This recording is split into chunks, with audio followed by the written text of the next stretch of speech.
بسم اللہ الرحمن الرحیم۔ اللہ کے نام سے شروع جو بڑا مہربان اور نہایت رحم کرنے والا ہے۔ جی بیٹا، کل ہم نے چیپٹر نمبر 5 شروع کیا تھا کہ پاکستان کا حکومتی ڈھانچہ اور اچھا نظام حکومت۔ اس میں ہم نے مختصر سوالات جو تھے وہ پڑھے تھے 11۔ آج 11 سے آگے ہم نے پڑھنا ہے کہ مقننہ کا بنیادی فریضہ ہے، یعنی اس کا مقننہ کا جو بنیادی فرض ہے وہ ہے قانون سازی کرنا، یعنی قانون بنانا۔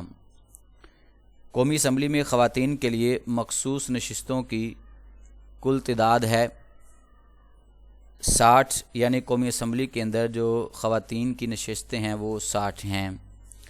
سینٹ کے ارکان کا انتخاب ہوتا ہے 6 سال کے لیے، یعنی سینٹ کے اندر جو ارکان کے انتخاب کیا جاتا ہے وہ 6 سال کے لیے کیا جاتا ہے۔ پاکستان کی مقننہ کو کہتے ہیں پارلیمنٹ یا مجلس شورا، یہ پاکستان کی مقننہ کو کہتے ہیں۔ سینٹ میں ہر صوبے کی کل نشستیں جو ہیں وہ ہوتی ہیں 23۔ سینٹ میں ہر صوبے کی کل نشستیں 23 ہیں۔ سینٹ کے 1/2 ارکان ہر 3 سال بعد ریٹائر ہو جاتے ہیں، یعنی کہ سینٹ کے 1/2 ارکان ہر 3 سال بعد ریٹائر ہو جاتے ہیں۔ قومی بجٹ کی منظوری جو ہے وہ قومی اسمبلی دیتی ہے، اور قومی اسمبلی میں اقلیتوں کی کل نشستیں 10 ہیں۔ قومی اسمبلی میں اقلیتوں کی کل نشستیں 10 ہیں، اور سینٹ میں اقلیتوں کی نشستیں جو ہیں وہ 4 ہیں۔ قومی اسمبلی میں 10 ہیں اور سینٹ میں 4 ہیں، اور صدر کا انتخاب جو ہے وہ کرتے ہیں مجلس شورا اور صوبائی اسمبلیوں کے ارکان۔ صدر کا انتخاب مجلس شورا اور صوبائی اسمبلیوں کے جو ارکان ہیں وہ کرتے ہیں، اور آئین میں ترمیم کر سکتی ہے پارلیمنٹ یا مجلس شورا۔ آئین کے اندر جو ترمیم یعنی کہ آئین کے اندر جو اضافہ کرنا ہوگا وہ پارلیمنٹ یا مجلس شورا جو ہے وہ کر سکتی ہے۔ اس کے بعد بیٹا ہمارے کچھ مختصر سوال ہیں۔ کل ہم نے 11 یا 10 جو تھے مختصر سوال پڑھے تھے۔ اب آگے ہے کہ چیف آفیسر کے فرائض کیا ہیں۔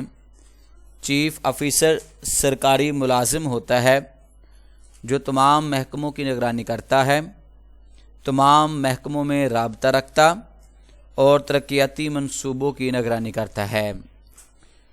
اس کے بعد سوال ہے کہ یونین کونسل کے 5 فرائض بتائیں۔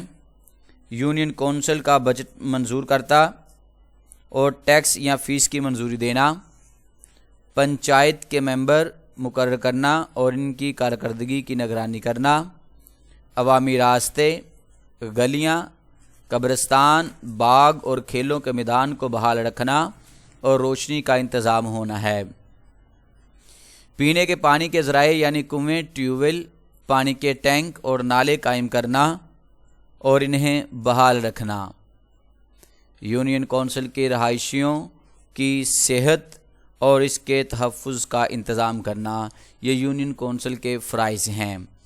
اس کے بعد ہے کہ وفاقی نظام میں وفاق کے 4 اختیارات لکھیں۔ اس میں دفاع ہے، امور خارجہ ہے، کسٹم ہے اور خزانہ، یعنی کہ یہ 4 اختیارات ہیں وفاقی نظام کے۔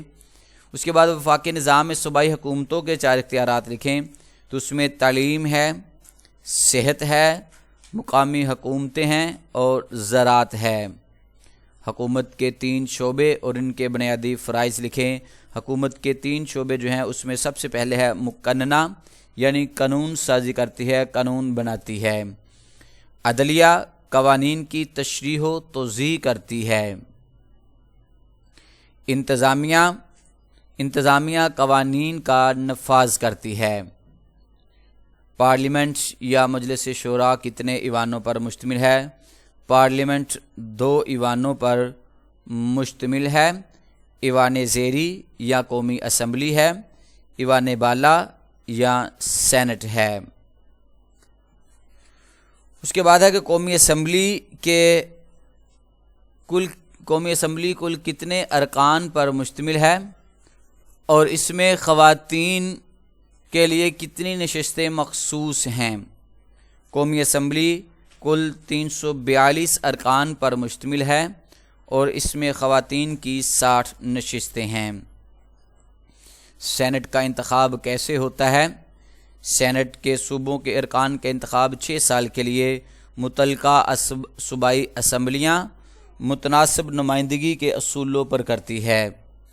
فاٹا کے ارکان کا انتخاب، فاٹا کے قومی اسمبلی کے ارکان کا انتخاب، فاٹا کے قومی اسمبلی کے ارکان اور وفاقی دارالحکومت کے ارکان کا انتخاب قومی اسمبلی کرتی ہے۔ قومی اسمبلی کے ممبران کا انتخاب کیسے ہوتا ہے؟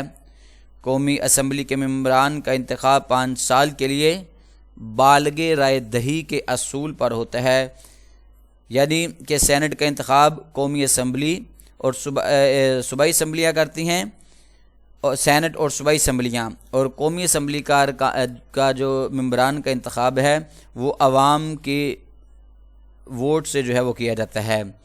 صدر کا انتخاب کیسے ہوتا ہے؟ صدر کا انتخاب 5 سال کے لیے پارلیمنٹ اور صوبائی اسمبلیوں کے ارکان کرتے ہیں۔